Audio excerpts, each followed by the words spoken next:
তোমরা আগের শর্টসেই দেখলে আমি কোথাও একটা বেরিয়েছিলাম ঘুরতে একা একা, অটো থেকে নেমে একটু ভিডিও করছিলাম আর মুখের সামনে একটা গাড়ি এসে এমন একটা লাল লাইট জ্বালিয়ে বাদর করে দিল, সেটাকে আবারও একটা রিটেক নিলাম।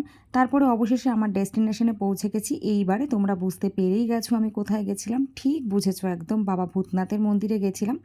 গিয়ে প্রথমে একটু আরতি করে নিলাম। নিজের আরতি তো আর ক্যামেরাবন্দি করিনি, কেননা তাহলে আর আরতিতে মন দেবো কী করে। তারপরে চলে গেলাম বাবার কাছে, বেশ কিছুটা সময় বাবার দর্শন করে সেখানে বসেছিলাম।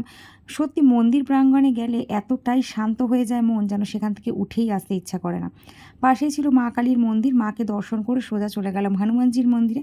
সেখানে গিয়ে যেটা চোখে পড়লো, ইনি দেখছি শান্তিতে ঘুমাচ্ছে। এনার শান্তিটাকে আমি একটু ক্যামেরাবন্দি করে আমি চলে গেলাম আমার শান্তির জায়গা গঙ্গার পাড়।